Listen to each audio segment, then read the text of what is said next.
millions d'Américains assiégés en ce moment. Assalamu alaikum wa rahmatullahi wa barakatuh, hayyakumullah wa bayyakum. Alors que l'Amérique se vante, les États-Unis se vantent d'être capables d'atteindre n'importe quel endroit sur Terre avec ses missiles, rendre le Moyen-Orient un enfer, contribuer à la rupture, et non pas à la rupture du jeûne, à la rupture du cessez-le-feu qui a été mis en place depuis janvier 2025, nous trouvons en réalité que cette grande puissance est incapable de résister aux soldats du Seigneur des mondes, exalté et tout-puissant soit-il. Naam, la contrainte divine. Allah subhanahu wa ta'ala a dit dans son noble livre, et à Allah appartiennent les armées des cieux et de la terre, et Allah est puissant et sage. Walillahi junudu samawati wal ard. Les grandes puissances se vantent de leur force, de leurs soldats, de leur nombre, de leur formation, de leur armement et de leur matériel. Mais Allah, exalté soit-il, dépeint l'affaire dans le Coran comme une guerre entre cette force prétendument immense et ses propres soldats. Comme il a dit dans son livre, « Oh, vous qui avez cru, rappelez-vous le bienfait d'Allah sur vous. Quand des armées vous vinrent, il s'agit ici d'une bataille militaire, quand des armées vous vinrent, alors nous envoyâmes contre eux un vent et des armées que vous ne pouvez voir, et Allah est clairvoyant de ce que vous faites. » Surat al-Ahzab. Et c'est donc une bataille, telle que l'a décrit le Seigneur des mondes, entre les soldats du miséricordieux et les soldats qui se montrent arrogants sur terre. D'un point de vue humain, ces batailles ne laissent aucune chance à ceux qui combattent le Seigneur des mondes. Qui peut se mesurer en réalité à Allah subhanahu wa ta'ala dans un combat? Aujourd'hui, l'un des soldats d'Allah attaque l'Amérique, comme vous le voyez à travers différents médias. Naam, une tempête d'une violence extrême dont les médias, très peu d'entre eux en parlent.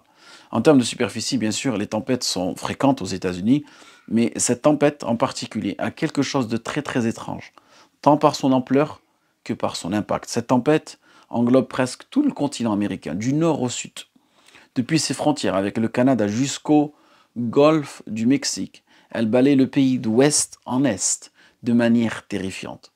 Ce dernier vendredi, 14 mars, ils ont enregistré combien? 557 tempêtes en une seule journée. Un chiffre énorme. Et le samedi 15 mars, ils ont enregistré aux États-Unis 135 tempêtes, dont certains se sont transformés en ouragans.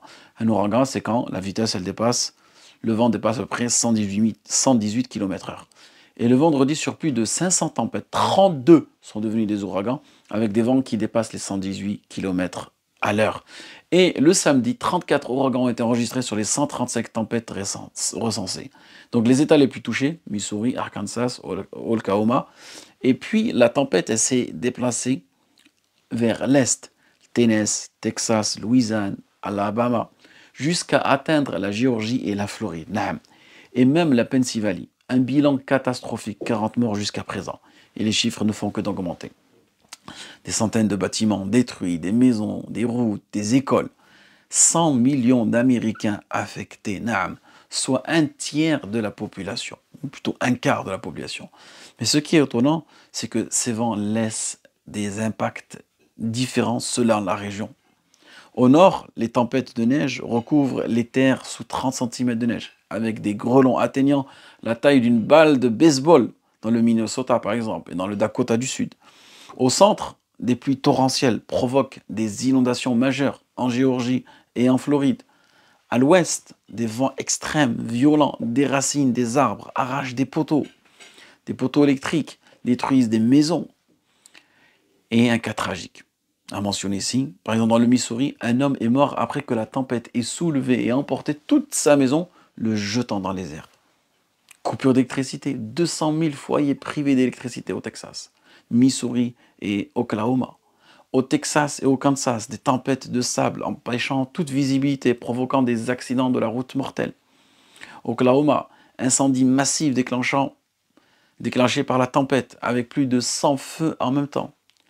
Et tout ça, qui est derrière tout ça? Un seul soldat d'Allah subhanahu wa ta'ala. Et l'Amérique, elle est impuissante. Le prophète sallallahu alayhi wa sallam l'a dit clairement. Le vent est un soldat d'Allah subhanahu wa ta'ala. Et dans un hadith rapporté par At-Tirmidhi, Ibn Abbas radiyallahu anhu raconte qu'un homme a maudit le vent. Dans une autre version rapportée par Abu Daoud, le vent lui avait enlevé son manteau. Alors il a dit, il l'a maudit le vent, parce qu'il lui a emporté son manteau.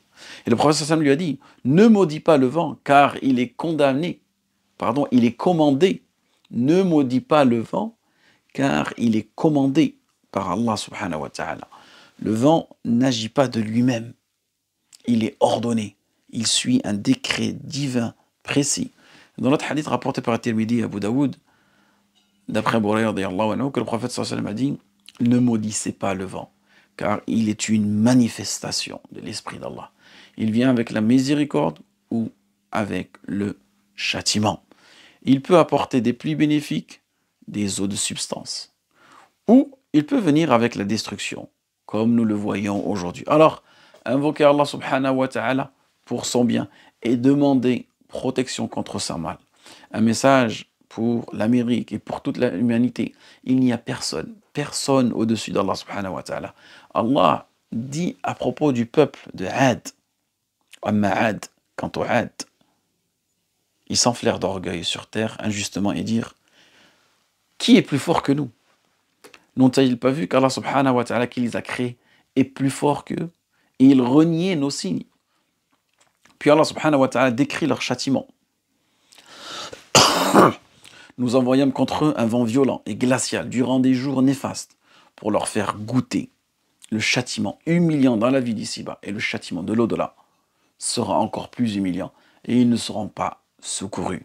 Donc prenons conscience de cela. Aujourd'hui, certaines puissances croient qu'elles sont au-dessus des lois, qu'elles sont invincibles, mais nul n'échappe aux lois d'Allah subhanahu wa ta'ala. Tel est le décret immuable d'Allah. Et tu ne trouveras jamais de changement à la loi d'Allah. Qu'Allah nous protège et nous guide. Et j'espère que ce qui se passe autour de nous nous pousse à méditer, à revenir vers la parole divine. Et surtout, durant ce mois de Ramadan, qui est le mois du Coran. Ce Coran que nous pouvons lire et aussi ce Coran que nous pouvons observer autour de nous. وفقكم الله لما يحب ويرضى وآخر دعوانا الحمد لله رب العالمين